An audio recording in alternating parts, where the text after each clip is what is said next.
हाँ, तो दोस्तों, जैसा कि कल हम लोगों का ऑब्जेक्ट ओरिएंटेड सिस्टम प्रोग्रामिंग हमारा जो टॉपिक था, जो हमारा सब्जेक्ट था, हमने उस सब्जेक्ट के बारे में बहुत सारी चीज़ें देखी।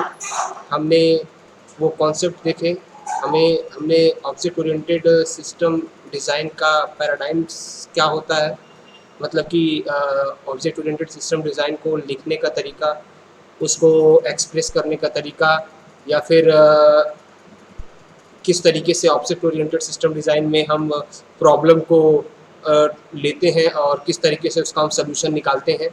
ठीक है। ऑब्जेक्ट ओरिएंटेड सिस्टम प्रोग्रामिंग के लिए या सिस्टम डिज़ाइन के लिए मैंने आपको बताया था कि ये एक काफ़ी अच्छी लैंग्वेज है और ये हमारे रियल लाइफ के प्रॉब्लम्स के को काफ़ी इजी वे में सोल्यूशन देने के लिए सोल्यूशन प्रोवाइड करती है दोस्तों। दूसरी बात, हम लोग, जो कि मैं आपसे बार-बार कहता हूँ कि जब भी मैं ये टॉपिक स्टार्ट करता हूँ तो मैं आपसे कुछ चीज़ें मैं बताना चाहता हूँ, क्या कि ऑब्जेक्ट ओरिएंटेड सिस्टम डिज़ाइन के कुछ कॉन्सेप्ट्स हैं दोस्तों, और ये कॉन्सेप्ट्स आपको हर कंडीशन में हमेशा याद होने चाहिए। और वो हैं आपके, जैसा कि आपको दिख रहा होगा, ऑब्जेक्ट क्लास, आपका ऑब्जेक्ट है, आपका क्लास है, आपका एब्स्ट्रैक्शन है, आपका इनकैप्सुलेशन है, इंफॉर्मेशन हाइडिंग है, मैसेजिंग है, डायनेमिक बाइंडिंग है, पॉलीमॉर्फिज्म है और इनकैप्सुलेशन है दोस्तों। तो ये जो जितने भी कॉन्सेप्ट्स हैं दोस्तों, ये अगर आपको एक बार समझ में आ गए तो आप ये समझ लीजिए कि आप बहुत ही आसानी से किसी भी प्रॉब्लम का सोल्यूशन निकाल सकते हैं। क्यों? क्योंकि देखिए, मैं आपसे बार बार कहता हूँ, जब तक आपको object class, abstraction, encapsulation, information hiding, messaging, dynamic binding, polymorphism, encapsulation, अगर आपको ये पता हो कि पर्टिकुलर किसके अंदर कौन सा कॉन्सेप्ट होता है दोस्तों, ठीक है ना, तो जब आपके सामने प्रॉब्लम्स आएंगी किसी भी सॉफ्टवेयर को डेवलप करने के लिए, तो आप आसानी से, आपको ये समझ में आएगा कि सॉफ्टवेयर बनाते समय कि किस टाइम पे कौन सी प्रॉब्लम आ रही है और किस प्रॉब्लम का यूज करके, मतलब सॉरी, कि इस ये जो हमने 8 ऑब्जेक्ट क्लास एब्स्ट्रैक्शन इंकैप्सुलेशन, ये सारी चीजें जो लिखी हुई हैं, इसमें से किस कॉन्सेप्ट का यूज करके हम उस प्रॉब्लम को सॉल्व कर सकते हैं दोस्तों। ठीक है दोस्तों। तो कल हम लोग जो हमारा था, वो हम लोग इनहेरिटेंस पे बात कर रहे थे, ठीक है ना। और इनहेरिटेंस की जब हम बात कर रहे थे तो हमने कुछ चीज़ें देखी थी कि इनहेरिटेंस क्या होता है। तो इनहेरिटेंस के बारे में सिंपली चीज़ क्या थी कि भाई, इनहेरिटेंस की अगर हम हिंदी की बात करें दोस्तों, तो इनहेरिटेंस की हिंदी का मतलब क्या होता है कि उत्तराधिकारी। ठीक है दोस्तों। अब उत्तराधिकारी मतलब कि वो पर्सन जो जो अपने फादर से, जो उसके फादर की प्रॉपर्टी होती है, उस प्रॉपर्टी से कुछ सीखता है। जो उसके अपने फादर के जो कैरेक्टरिस्ट होते हैं, वो कैरेक्टरिस्ट कहीं ना कहीं उनके लड़के के अंदर भी पाए जाते हैं दोस्तों। ठीक है। तो हमारा ये जो रियल लाइफ में जो ये होता है ना, कि फादर के कैरेक्टरिस्टिक्स या प्रॉपर्टीज जो है वो चाइल्ड के अंदर होती हैं, तो ठीक वही सेम कॉन्सेप्ट जो है यहाँ पे ऑब्जेक्ट ओरिएंटेड प्रोग्रामिंग सिस्टम में भी डाला गया है दोस्तों। मीन्स क्या है कि अगर हम क्लासेस बनाते हैं, कई सारे क्लासेस, तो जो सब क्लास होती है वो हमेशा अपने ऊपर वाले क्लास की, यानी कि जिससे वो डिराइव्ड होती है, उस क्लास की फंक्शनलिटी को या प्रॉपर्टी को इनहेरिट कर सकता है और अकॉर्डिंग टू नीड उसका यूज कर सकता है दोस्तों।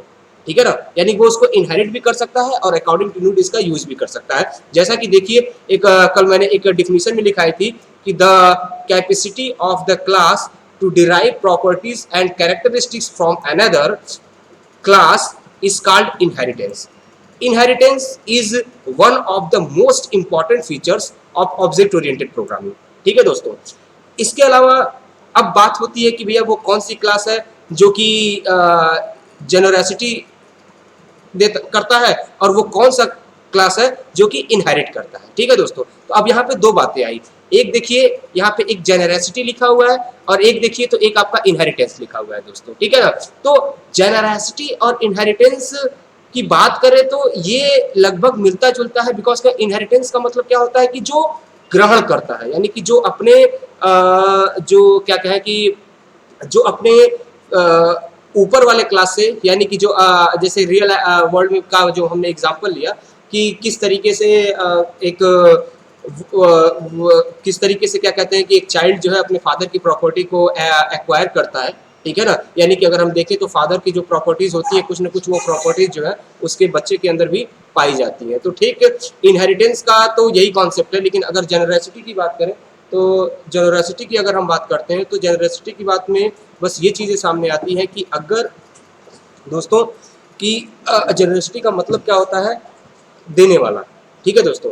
तो देने वाले का मतलब क्या है कि वो बंदा जो जिसकी प्रॉपर्टी को इनहेरिट किया जा रहा है, ठीक है ना। यानी कि अगर सिंपल वर्ड में देखें तो जेनरेसिटी का मतलब होता है दाता और इनहेरिटेंस का मतलब होता है जो ग्रहण करता है, ठीक है दोस्तों। देखिए जैसे कि यहाँ पे आप लिखा भी होगा कि genericity and inheritance are powerful abstraction for sharing the structured and or behaviour of one or more classes, ठीक है दोस्तों।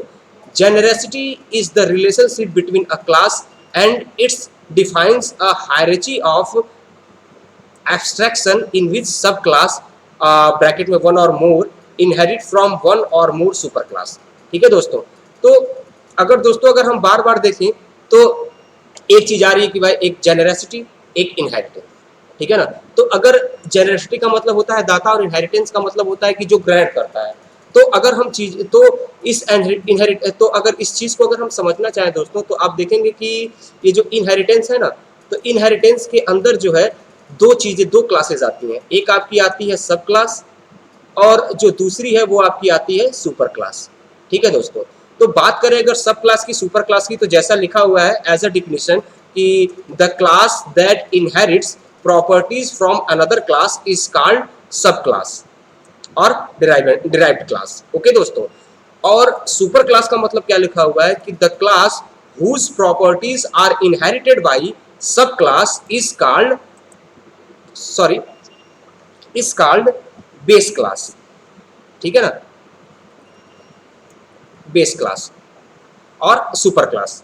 तो कहने का मतलब क्या है कि अब अगर जेनरेसिटी जो प्रॉपर्टी है अगर हम इसको देखें तो जेनरेसिटी प्रॉपर्टी जो है वो कहीं ना कहीं सुपर क्लास से बिलोंग करती है। बिकॉज ऑफ क्योंकि जेनरेसिटी का मतलब होता है देना और सुपर क्लास ही वो क्लास है जो अपने सब क्लास को अपनी फंक्शनलिटी को यूज करने की फैसिलिटी प्रोवाइड करता है। और अगर हम बात करें दोस्तों इनहेरिटेंस की, तो इनहेरिटेंस की अगर हम बात करें तो इनहेरिटेंस जो है वो सब क्लास मीन्स क्या है कि सब क्लास ही वो क्लास है कि जो सुपर क्लास की फंक्शनलिटी को यूज करता है दोस्तों, ठीक है दोस्तों। तो ये चीज आपको मे भी समझ में आई होगी। तो आइए अगर ये चीज समझ में आ गई है आपको तो आइए हम अपनी नेक्स्ट स्लाइड पे चलते हैं और हम देखते हैं कि इनहेरिटेंस को थोड़ा सा और डिटेल में देखते हैं दोस्तों, ठीक है दोस्तों। तो देखिए यहाँ पे लिखा हुआ है कि why and when to use inheritance, ठीक है ना। तो अगर आप इस डायग्राम को दोस्तों देख रहे हैं, ठीक है, तो ये डायग्राम आपस में आपको इनहेरिटेंस को समझाने के लिए काफी बेस्ट डायग्राम है। तो सबसे पहले हम इसमें जो लिखा हुआ है हम पहले उसको देख लेते हैं कि if we create a class vehicle, यानी कि अगर हमने एक वाइकिल नाम की क्लास ली है दोस्तों and write these three functions in it and inherit the rest of the classes from the vehicle class, ठीक है ना। यानी कि अगर हमने ये जो आप देख रहे हैं कि हमने एक क्लास ली है वाइकिल क्लास, ठीक है ना, और उसकी तीन फंक्शनलिटी है, एक आपकी फ्यूल अमाउंट, एक आपका कैपेसिटी और एक आपका अप्लाई ब्रेक्स, ठीक है दोस्तों ना। अब इसके क्लास जो ये व्हीकल क्लास है इसके अंदर हमने तीन क्लासेस और सब क्लासेस बनाई हुई हैं जो कि एक आपका है क्लास बस, एक आपका है क्लास कार और एक आपका है क्लास ट्रक, ठीक है दोस्तों। तो ये जो तीनों की तीनों प्रॉपर्टी, ये जो तीनों की तीनों क्लासेस हैं अगर हम देखें तो चाहे बस हो चाहे कार हो चाहे ट्रक हो, ये तीनों की तीनों क्या है व्हीकल क्लास के अंदर ही मतलब डिराइव किए गए और क्लासेस हैं, ठीक है ना। तो अब अगर हम ट्रक क्लास की बात करें या कार क्लास की बात करें या फिर हम ये पर्टिकुलर बस क्लास की बात करें तो होगा क्या कि जब भी इन क्लास को इन सारी फंक्शनलिटी को यूज करने की जरूरत पड़ेगी दोस्तों, समझ में आ रहा है कि नहीं आ रहा है कि जब भी इस क्लास को इन सारी फंक्शनलिटी को यूज करने की जरूरत पड़ेगी तो वो उस फंक्शनलिटी को अपने अंदर फिर से नहीं लिखेंगे। मतलब क्या करेंगे, वो अपने सुपर क्लास यानी कि जो कि इस डायग्राम में व्हीकल क्लास, जो क्लास व्हीकल दिखा रहा है, उसकी जो ये प्रॉपर्टी यानी कि उसकी जो ये फंक्शनैलिटी है, उस फंक्शनैलिटी को दोस्तों ये इनहेरिट कर लेंगे और according to need, according to situation वो उसका यूज करेंगे दोस्तों। ठीक है, तो मुझे पूरा उम्मीद है कि इस डायग्राम के थ्रू आपको इनहेरिटेंस के बारे में काफ़ी कुछ समझ में आ गया होगा। ठीक है, तो चलिए हम अपने नए स्लाइड पे चलते हैं। ये हमारा सिंटेक्स है इनहेरिटेंस को इम्प्लीमेंट करने का। तो जैसा कि देखिए लिखा है क्लास, सब क्लास नेम, ठीक है, access mode, base class name, ठीक है ना। तो ये जो 3 सेंटेंस लिखे हुए हैं, तो ये सिंटेक्स लिखने का तरीका है। जैसे कि देखिए यहाँ पे नीचे लिखा हुआ है कि देखिए सब क्लास नेम इज द, अगर देखें सब class name is the name of सब क्लास, ठीक है ना। यानी कि ये जो पोर्शन है ये क्या बता रहा है कि सब क्लास का नेम बता रहा है, ठीक है ना। बात करें access mode is the mode in which you want to inherit the sub class, ठीक है ना। यानी ये जो एक्सेस मोड लिखा हुआ है दोस्तों, ये एक्सेस मोड जो है ये फंक्शनैलिटी प्रोवाइड कर रहा है कि हम बेस क्लास की फैसिलिटी को इनहेरिट कर सकें, ठीक है दोस्तों। और बेस क्लास मतलब कि अगर आप देखें कि बेस क्लास, तो बेस क्लास वो क्लास है जिस क्लास का यूज करके, जिस क्लास, ये वो क्लास है जो कि जिसका यूज सब क्लास कर रहा है या जिसकी फंक्शनैलिटी का यूज सब क्लास कर रहा है, और इसी प्रोसेस को हम क्या कह रहे हैं, इनहेरिटेंस दोस्तों। ठीक है, तो मैं भी आपको ये इनहेरिटेंस, ये जो हमने इतने के बारे में हम लोगों ने दोस्तों कल भी डिस्कस किया था। और कल हमने जो देखा दोस्तों, तो कल आपको ये समझ में आया होगा कि जो ये हम डिस्कस कर रहे हैं, तो ये कितनी इंपॉर्टेंट प्रॉपर्टी है। देखने में तो ये सिंपल सी लगती है, लेकिन अगर आप इसके अंदर देखें, अगर आप इसको समझने की कोशिश करें दोस्तों, तो आपको एक चीज समझ में आएगी कि कहीं ना कहीं देखिए प्रोग्रामिंग जो होता है दोस्तों ना, ये हम कहीं अलग से चीजें नहीं देख के आते। जो हमारी रियल वर्ल्ड की प्रॉब्लम्स होती हैं, ठीक है ना, और रियल वर्ल्ड में जो हम उसका सोल्यूशन खोजते हैं, ठीक है ना, तो हम कहीं ना कहीं उस प्रॉब्लम, जो वो प्रॉब्लम हमारी सॉफ्टवेयर डेवलपमेंट करते समय भी आती है, और हम जो रियल लाइफ में जो सोल्यूशन उस पर्टिकुलर प्रॉब्लम का जो भी सोल्यूशन हम लोग जो रियल वर्ल्ड का, मतलब जो रियल वर्ल्ड की जो भी प्रॉब्लम होती है उसका जो भी सोल्यूशन हम लोग अप्लाई करते हैं, या उसके सोल्यूशन के लिए जो भी मेथड अप्लाई करते हैं, हम उसी मेथड को प्रोग्रामिंग में भी अप्लाई करते हैं। बस तरीका क्या होता है कि उस मेथड को लिखने का तरीका, और वो लिखने का तरीका क्या होगा, ऑब्जेक्ट ओरिएंटेड सिस्टम डिजाइन के पैराडाइम्स के थ्रू दोस्तों। ठीक है, तो अगर ऑब्जेक्ट ओरिएंटेड सिस्टम डिजाइन अगर आप पढ़ रहे हैं दोस्तों, तो एक चीज हमेशा याद रखिए कि आप उसके हर छोटे से छोटे कॉन्सेप्ट्स को दोस्तों अच्छे से पढ़िए, और कोई भी टॉपिक अगर न समझ में आए तो उसको और ध्यान से देखिए, क्योंकि जब तक कोई भी टॉपिक आपका मिस रहेगा ना, तब तक आप या फिर आप इस ऑब्जेक्ट ओरिएंटेड सिस्टम डिजाइन के अंदर जितनी भी ये मतलब की प्रॉपर्टीज हैं, अगर आपको एक बार उनका मतलब समझ में आ गया दोस्तों, तो आप ये चीज समझ लीजिए कि आप आसानी से ऑब्जेक्ट ओरिएंटेड सिस्टम डिजाइन को समझ सकते हैं दोस्तों। तो अभी तक जो हमने पढ़ाया, देखिए दोस्तों, हम लोगों ने एब्स्ट्रैक्शन पढ़ लिया, इन्फॉर्मेशन हाइडिंग क्या होती है उसको इम्प्लीमेंट करके भी देखा, हमने आपका ऑब्जेक्ट को भी देखा, क्लास को भी देखा हमने। फिर आप अगर बात करें तो हम लोगों ने पॉलीमॉर्फिज्म कॉन्सेप्ट को भी देखा कि किस तरीके से हम एक ही बार एक फंक्शन बना रहे थे और उसी फंक्शन का यूज हम बार बार अकॉर्डिंग टू नीड करते जा रहे थे, ठीक है ना। यानी कि जब भी, जैसे कि हमने एक आपको एग्जांपल बताया था कि सेप नाम का हमने एक एग्जांपल फंक्शन बनाया, अब उस सेप नाम के फंक्शन को जब हम कॉल कर रहे हैं, तो सेप नाम के फंक्शन से हम और बहुत सारी चीजें, जैसे कि हम सर्किल का स्ट्रक्चर बना सकते हैं, स्क्वायर का स्ट्रक्चर बना सकते हैं, और तो और हम और बहुत सारे जो भी शेप्स होते हैं वो शेप्स हम डिजाइन कर सकते हैं। तो एक बार जब हमने शेप नाम का फंक्शन बना दिया दोस्तों, तो वो शेप नाम का जो फंक्शन है वो आगे चल के जहां जहां भी हमें किसी भी शेप को ड्रॉ करने की जरूरत पड़ेगी, तो हम उस शेप नाम के फंक्शन को एक्सेस करेंगे दोस्तों। तो ये हमारा पॉलीमॉर्फिज्म था, और इसका रियल वर्ल्ड एग्जांपल भी मैंने आपको बताया था कि इसका रियल वर्ल्ड एग्जांपल क्या है, कि अगर एक पर्सन एक टाइम में फादर हो सकता है, एम्प्लॉय भी हो सकता है, और हस्बैंड भी हो सकता है, तो एक ही ऑब्जेक्ट 3 काम को अलग अलग सिचुएशन में परफॉर्म कर रहा है। तो वही कॉन्सेप्ट यहाँ पे भी है कि भाई एक ही चीज को बार बार ना करके हम एक ही बार बना रहे हैं, और उसका जहां जैसी सिचुएशन में उसकी जैसी जरूरत हो रही है हम उसको कर रहे हैं, ठीक है। इनहेरिटेंस के बारे में आप लोगों ने देखा, और होप्स आपको इनहेरिटेंस समझ में भी आया होगा कि किस तरीके से हम अपने पेरेंट क्लास की प्रॉपर्टीज को, अब प्रॉपर्टीज क्या है तो ऑब्जेक्ट ओरिएंटेड प्रोग्रामिंग सिस्टम के अंदर, तो किस तरीके से हम अपने अपने सुपर क्लास या जो बेस क्लास है उसकी प्रॉपर्टी को जो उसका डिराइव क्लास है किस तरीके से उस फंक्शनलिटी को इनहेरिट करता है according to situation, according to need.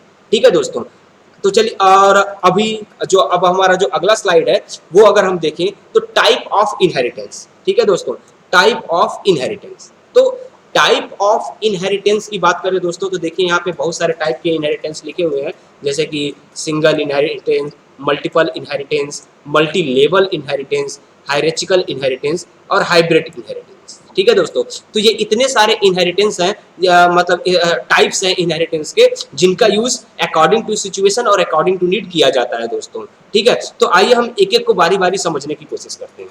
तो सबसे पहले बात करते हैं दोस्तों सिंगल इनहेरिटेंस की।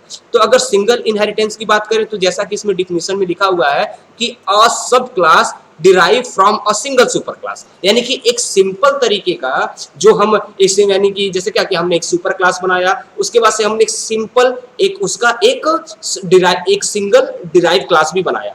ठीक है ना, तो केवल एक सुपर क्लास हो और उसका एक ही सब क्लास हो तो इसे हम कहते हैं दोस्तों सिंगल इनहेरिटेंस। ठीक है दोस्तों, क्लियर कर लीजिए। मैं अभी इसको फिगर के थ्रू भी समझाने की कोशिश करूंगा, लेकिन पहले आप लोग एक बार डिफिनीशन को देख लीजिए और डिफिनीशन को देखने के बाद ये डिसाइड करिए। फिर एक बार अगर आपने मतलब कि डिफिनीशन अगर एक बार आप समझ गए तो फिर आसानी से आप लोग जब मैं फिगर के थ्रू समझाऊंगा तो आपको पूरा का पूरा समझ में आ जाएगा दोस्तों। ठीक है दोस्तों, तो now we will discuss single inheritance and the meaning of single inheritance is a sub class derives from a single super class, means कि one super class and one subclass related to super class. Okay, means कि एक सब class, एक हमने super class बनाया और फिर हमने एक सब क्लास बनाया और वो सब क्लास उस एक सिंगल सुपर क्लास की फंक्शनलिटी को एक्वायर कर रहा है, इसे हम सिंगल इनहेरिटेंस कहते हैं। ठीक है दोस्तों, अब हम बात करें दोस्तों अपने दूसरे मल्टीपल इनहेरिटेंस की। ठीक है दोस्तों, तो अगर हम मल्टीपल इनहेरिटेंस की बात कर रहे हैं दोस्तों तो मल्टीपल इनहेरिटेंस में जैसा कि हम देख सकते हैं कि लिखा हुआ है कि अ sub class derives from more than one super class. बात समझिएगा कि सब क्लास तो एक है लेकिन वो सब क्लास दो सुपर क्लास से मिलकर डिराइव किया गया है, उसे हम कहते हैं मल्टीपल इनहेरिटेंस दोस्तों। यानी कि अभी अगर हम सिंगल इनहेरिटेंस की जब बात कर रहे थे तो वहां हमने क्या देखा कि भाई सिंपल एक सुपर क्लास था और उससे डिराइव्ड एक सब क्लास था या ठीक है ना दोस्तों। लेकिन अगर अब हम मल्टीपल इनहेरिटेंस की बात कर रहे हैं तो मल्टीपल इनहेरिटेंस में आसानी से देख सकते हैं कि एक से ज्यादा सुपर क्लास है, यानी कि more than one super class है और उस more than one super class से एक सिंगल सब क्लास डिराइव हो रहा है। ठीक है ना, तो इसी को हम कहते हैं मल्टीपल इनहेरिटेंस। ठीक है दोस्तों, ये कॉन्सेप्ट अभी मैं फिगर बताऊंगा तो आपको और अच्छे से समझ में आ जाएगा। उसी तरीके से दोस्तों अब हम तीसरे पे चलते हैं, तो तीसरा क्या है, मल्टी लेवल इनहेरिटेंस। ठीक है ना, तो मल्टी लेवल और मल्टीपल दोनों के बीच में जो मेन डिफरेंस है उसको थोड़ा समझने की कोशिश कीजिएगा। ठीक है, तो जैसा कि देखिए इसके डिफिनीशन में लिखा हुआ है कि अ sub class derives from a super class which is turn is divided from another class and so on. Means कहने का मतलब क्या है कि मल्टीपल इनहेरिटेंस में क्या था कि एक से ज्यादा सुपर क्लास थे जिसके थ्रू एक जो है सब क्लास डिराइव किया गया था। लेकिन अगर मल्टी लेवल की बात करें तो यहाँ पे क्या होता है कि पहले सुपर क्लास, फिर उससे डिराइव्ड कोई क्लास और फिर उस क्लास से डिराइव्ड कोई क्लास, यानी कि एक लेवल में, यानी पहले सुपर क्लास, फिर उसका सब क्लास, फिर उसका सब क्लास। ठीक है, तो ये जो लेवल है, जिसे कहने का मतलब क्या है कि ये अगर हम एक फिगर बनाते हैं तो ये आपका ये तीन चीजें हैं। तो सबसे पहले ये आपकी सुपर क्लास होगी, ठीक है ना, फिर एक सब क्लास होगी, ठीक है ना, और फिर इस सब क्लास का एक और सब क्लास होगा। ठीक है दोस्तों, या अगर हम कहें तो इसको सब क्लास 1 कर दे तो इसको सब क्लास 2 कर दे, तो देखेंगे कि आप ये मल्टीपल लेवल में है। ठीक है ना, तो ये जो मल्टीपल लेवल में है तो मतलब इसी को हम कहते हैं मल्टीपल लेवल इनहेरिटेंस। और यही मल्टीपल इनहेरिटेंस के केस में क्या था कि दो, यानी कि अगर हम कहें कि ये सुपर क्लास हो गया, एक ये सुपर क्लास हो गया और इन दोनों से एक सब क्लास जो है वो डिराइव हुआ। ठीक है ना, तो ये आपका है मल्टीपल इनहेरिटेंस और ये आपका है मल्टी लेवल इनहेरिटेंस। तो दोस्तों इसमें आप कंफ्यूज मत होइएगा। ठीक है, अब उसके बाद से एक और आता है दोस्तों हायरार्चिकल इनहेरिटेंस। तो जैसा कि देखिए इसमें डिफिनीशन में लिखा हुआ है कि अ class has a number of सब class each of which may have subsequent subclasses containing from a number of labels so as to form a tree structure। ठीक है ना, यानी कि आप लोग कंप्यूटर साइंस के स्टूडेंट हैं तो आप लोग ट्री फॉर्म को तो अच्छे से समझते ही होंगे कि एक रूट नोड होती है, उसके नीचे की फिर नोड होती है, फिर उसके नीचे की नोड होती है। ठीक है ना, यानी child node, root node, child node, फिर चाइल्ड नोड के चाइल्ड नोड। जो ये जो हायरार्चिकल, ये जो हायरार्की हम जो क्रिएट करते हैं, इसी को हम कहते हैं हायरार्चिकल इंटरफेस इनहेरिटेंस दोस्तों। ठीक है ना, जैसे कि मैं सिंपल कहूँ तो ये एक पेरेंट क्लास हो गया, तो ये उसके दो जो है चाइल्ड क्लास हो गए। ठीक है ना, तो फिर ये उससे फिर दो चाइल्ड क्लास हो गए। ठीक, ये इधर से भी हो गए, इधर से भी एक चाइल्ड क्लास हो गया, इधर से भी एक चाइल्ड क्लास हो गया। तो ये जो है ये टोटल जो क्या है हायरार्चिकल या हायरार्किकल इनहेरिटेंस। ठीक है दोस्तों। अब दोस्तों अगर हम बात करें अपने लास्ट हाइब्रिड इंटर इनहेरिटेंस की, तो हमें दोस्तों अच्छे से पता है कि हाइब्रिड इनहेरिटेंस जो होता है वो हाइब्रिड इनहेरिटेंस की बात करें दोस्तों, तो हाइब्रिड का मतलब क्या होता है कि जब दो अलग फंक्शनैलिटी को हम एक साथ यूज करते हैं, इसे हम हाइब्रिड कहते हैं दोस्तों। समझ में आ रहा है कि नहीं आ रहा है? यानी कि दो अलग फंक्शनैलिटी को जब हम एक साथ मर्ज करते हैं तो उसे हम हाइब्रिड कहते हैं दोस्तों। ठीक है ना, यानी कि यहाँ पे क्या है कि मल्टी लेवल और मल्टीपल। ठीक है ना, ये जो अगर हम बात करें इसकी कि मल्टी लेवल और मल्टीपल, ये जो हमने दो डायग्राम बनाया था मल्टी लेवल और मल्टीपल, इन दोनों कॉन्सेप्ट को एक साथ मर्ज कर देने पे जो नया इनहेरिटेंस हमें मिलता है उसे हम हाइब्रिड इनहेरिटेंस कहते हैं दोस्तों। ठीक है, तो मे भी आपको अगर ये नहीं समझ में आ रहा है तो मैं आपको फिगर की तरफ ले चलता हूँ, फिगर से आपको अच्छे से समझ में आ जाएगा। ठीक है दोस्तों, तो सबसे पहले हम बात करते हैं अपने सिंगल इनहेरिटेंस की। तो सिंगल इनहेरिटेंस में क्या था दोस्तों कि जैसा कि डिफिनीशन में लिखा हुआ था, आप अगर देखेंगे कि single inheritance a sub class derive from a single super class. ठीक है दोस्तों, तो अ सब क्लास डिराइव अ सिंगल सुपर क्लास मीन्स क्या है कि देखिए यहाँ पे एक सुपर क्लास है और ये उसकी सब क्लास है। ठीक है, तो एक सुपर क्लास और एक सब क्लास मीन्स सिंगल इनहेरिटेंस। ठीक है, अब अगर हम बात करें मल्टीपल इनहेरिटेंस की, तो मल्टीपल इनहेरिटेंस में क्या है कि एक से ज्यादा सुपर क्लास है, यानी कि ये एक सुपर क्लास, ये एक सुपर क्लास, और इन दोनों सुपर क्लास से मिला के हमने एक जो है वो क्या बनाया, अपना सब क्लास। ठीक है ना, जैसा कि अकॉर्डिंग टू डिफिनीशन ये फिगर के थ्रू आपको आसानी से समझ में आ रहा होगा कि क्या सुपर क्लास है, मतलब क्या मल्टीपल इनहेरिटेंस है और क्या सिंगल इनहेरिटेंस है।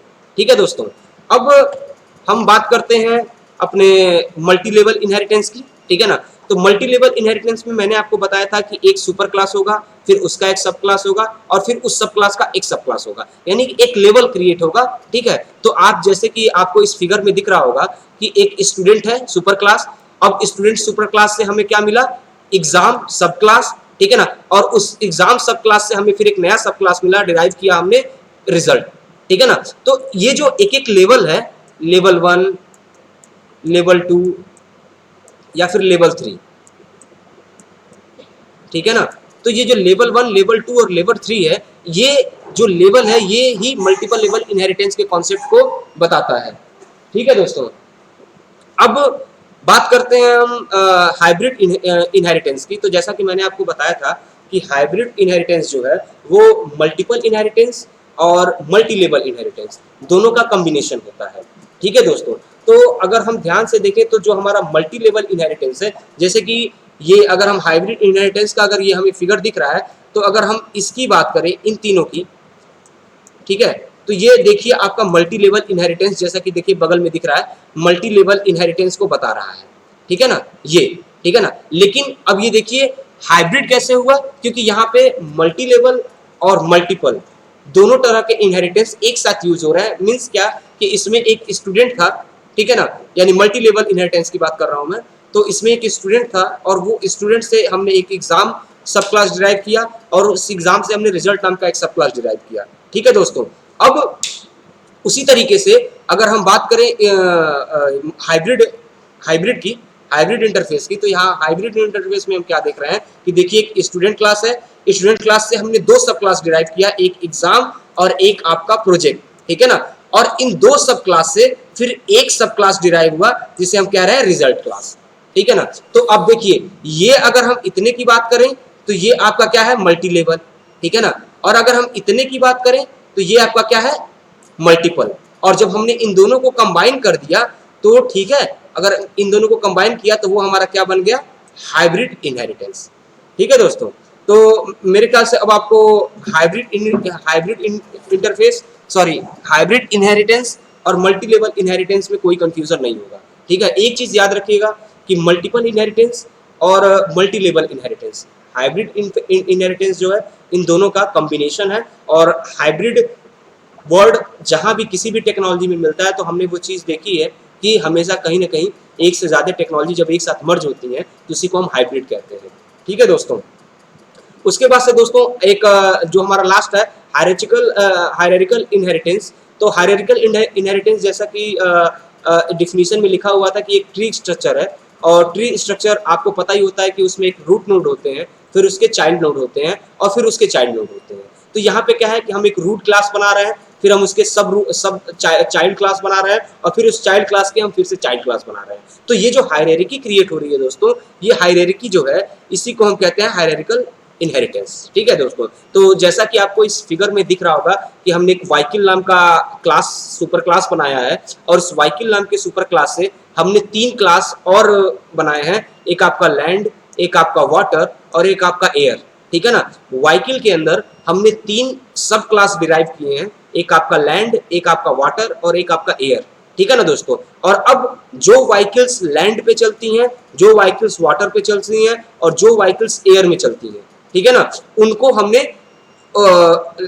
मतलब कि जो सुपर क्लास के चाइल्ड क्लास हैं उनके चाइल्ड क्लास को बना के हमने उसमें डाला हुआ है। जैसे कि अगर फिगर में दिख रहा होगा कि जो व्हीकल लैंड पे चलती हैं, तो लैंड पे कौन कौन सी व्हीकल चलती हैं, आपकी कार, बस। अगर वाटर की बात करें तो वाटर के अंदर कौन कौन सी चलती हैं, शिप, बोट। एयर की बात करें तो एरोप्लेन, हेलीकॉप्टर। ठीक है ना, तो आपको इस फिगर को देखने के बाद एक चीज समझ में आ रही होगी कि किस तरीके से हमने एक सुपर क्लास बनाई है, उस सुपर क्लास के 3 चाइल्ड क्लास बनाए हैं, और उन चाइल्ड क्लास के फिर हमने 6 सब चाइल्ड क्लास बनाए हैं।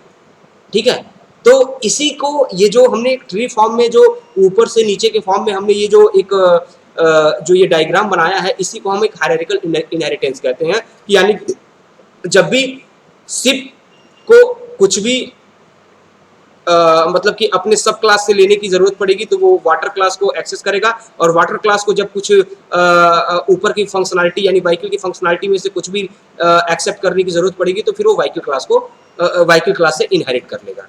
ठीक है दोस्तों, तो ये आपका अभी हमने पढ़ा वो इनहेरिटेंस था, और टाइप ऑफ इनहेरिटेंस थे दोस्तों। तो होप सो आपको ये टॉपिक समझ में आया होगा। उसके बाद से चलिए हम अपने नेक्स्ट टॉपिक पे चलते हैं, जनरलाइजेशन एंड स्पेशलाइजेशन। ठीक है दोस्तों, तो जनरलाइजेशन और स्पेशलाइजेशन ये भी एक मतलब कि इनहेरिटेंस के अंदर ही एक काफ़ी इंपॉर्टेंट पार्ट है, जो कि समझना थोड़ा ज़रूरी है। तो चलिए हम इसकी डिफिनीशन को पहले थोड़ा देख लेते हैं। तो generalisation and specialisation represent a hierarchy of relationship between class where sub class inherit from super class. ठीक है ना, तो दोनों का अगर हम मतलब देखने की कोशिश करें तो चाहे जनरलाइजेशन हो चाहे स्पेशलाइजेशन हो, दोनों का जो मेन मोटो है वो क्या है, रिलेशन को इस्टेब्लिश करना। ठीक है दोस्तों, तो अगर रिलेशन को इस्टेब्लिश करने का मतलब दोनों का मेन मोटो क्या है, रिलेशन को इस्टेब्लिश करना, तो आइए देखते हैं कि फिर जनरलाइजेशन और स्पेशलाइजेशन दोनों के बीच में क्या मेन डिफरेंस है, जिसकी वजह से ये 2 वर्ड यहाँ पे इंट्रोड्यूस हो रहे हैं, जिसका एक का नाम जनरलाइजेशन है और दूसरे का नाम स्पेशलाइजेशन है दोस्तों। ठीक है, तो चलिए हम देखते हैं कि पहले हम जनरलाइजेशन को देखते हैं। तो जनरलाइजेशन को जब हम देखते हैं तो इसमें क्या लिखा हुआ है कि in the generalization process the common characteristic of classes are combined to form a classes in a higher level of hierarchy. ठीक है ना, अगर इसके एग्जाम्पल की बात करें तो जैसे लिखा हुआ है car is a kind of a land vehicle. ठीक है ना, जैसा कि हमने ऊपर वाला जो अभी आपको एग्जाम्पल दिखाया था हायरार्किकल का, तो उसमें अगर आपने देखा कि car is a kind of land vehicle, means क्या है कि कार जो सब क्लास थी वो किस क्लास के अंदर थी, लैंड के अंदर, और लैंड किसके अंदर थी, व्हीकल के अंदर। ठीक है दोस्तों, तो ये जो नीचे से ऊपर का जो रिलेशन है, यानी कि सबसे नीचे वाले चाइल्ड क्लास, फिर उसके ऊपर वाला क्लास और फिर उसके ऊपर वाला क्लास। तो जो नीचे से ऊपर तक का जो ये रिलेशन है इसी को हम कहते हैं जनरलाइजेशन, ठीक है ना। और अगर स्पेशलाइजेशन की बात करें तो अगर सिंपल वर्ड में जस्ट जनरलाइजेशन का अपोजिट, मतलब कि जो ऊपर से नीचे का रिलेशन है। जैसा कि देखिए आपको अगर डिफिनेशन पढ़ेंगे तो आपको समझ में आएगा कि specialization is the reverse process of generalization. Here the distinguish features of group of object are used to form specialized classes from existing classes। Means क्या है कि जो हम सुपर क्लास से जो सब क्लासेस डिराइव करते हैं तो उनके बीच का जो मतलब कि जैसे सपोज कीजिए कि हमने एक सुपर क्लास बनाया तो उससे रिलेटेड हमने क्या किया कि कुछ सब क्लासेस क्रिएट किए, और वो जो सब क्लासेस हमने क्रिएट किए वो सब क्लासेस कहीं ना कहीं उस सुपर क्लास के कुछ स्पेशल फीचर्स को ही दिखाते थे, ठीक है ना। तो ये जो रिलेशन है कि जैसे कि सुपर क्लास से हमने जो डिराइव किया सब क्लास को, फिर उस सब क्लास से फिर हमने और क्लास को डिराइव किया, तो ये जो ऊपर से नीचे तक का जो रिलेशन है हमारा इसी को हम कहते हैं स्पेशलाइजेशन, ठीक है ना। और जनरलाइजेशन में क्या है कि नीचे की जो सब क्लास है उससे जो ऊपर के सुपर क्लास का रिलेशन है उसे हम कहते हैं जनरलाइजेशन, ठीक है दोस्तों। तो अगर इसको और समझना है तो देखिए आपको ये फिगर दिख रहा होगा, और अगर आप इस फिगर को देख रहे हैं तो आपको इस फिगर को देख के ये चीज समझ में आ रही होगी कि देखिए वही सेम फिगर है जो हमने पहले ऊपर भी डिस्कस किया है कि एक व्हीकल क्लास है, व्हीकल क्लास से हमने 3 सब क्लास बनाए यानी कि लैंड, वाटर और एयर, और इन तीनों से जैसे लैंड का सब क्लास क्या बनाया हमने कार और बस, वाटर का हमने शिप और बोट, और एयर का हमने एरोप्लेन और हेलीकॉप्टर, ठीक है दोस्तों। तो अब ये जो चीजें आपको दिख रही हैं जनरलाइजेशन की, और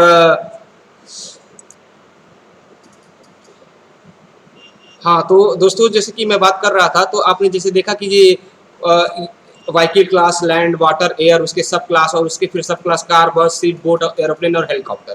तो मेन मोटो क्या है मेरे बताने का कि ये जो एरो आप देख रहे हैं तो देख रहे हैं कि जनरलाइजेशन में क्या है नीचे से ऊपर की तरफ, यानी कि जो ये सब क्लास